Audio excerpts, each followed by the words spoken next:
बताए के मरले बाई ऐसे मुअली के मार कौन उन्नतिया हते यार बोलो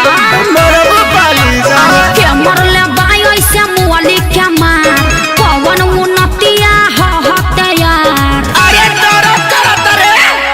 गली में तोरा धरैनी रे कैसे भाई से तोरा पिटैनी रे।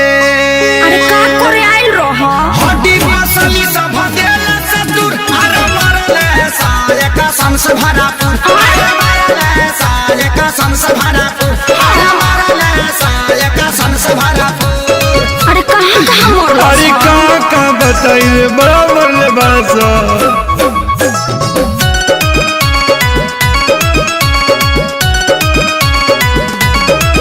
मुँह खोला होट बलेटवा खिया दी अब नया राजा हरदी पिया दी।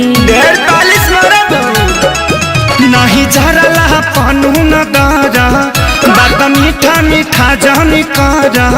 ओहो ऐसा कहे सोचता रह तनिको न कोइला हस विचार कुर्ता पायट कुल्ही देला सफार लहै हरदी गुड़ पीला तका कर मिले हम आईनी रे प्यार में गलती भारी कईनी रे।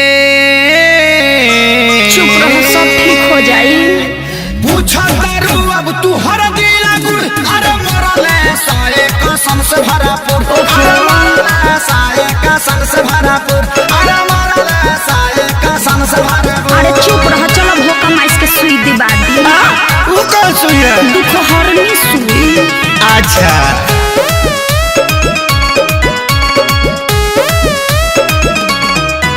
मरल सन जैसे मारे कसाई पापी हो बड़ी बारे सभाई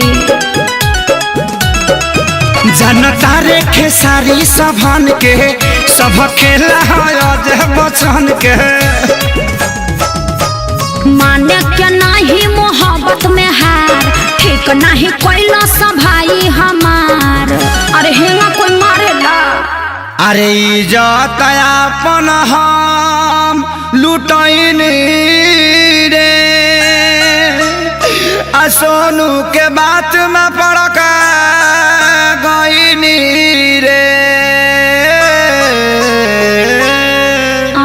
रहे के बायब तो तोरा से दूर अरे मरले साले कसम से भरा। अच्छा चुप रहो। मरले साले कसम से भरापुर अरे मरले साले कसम से भरापुर।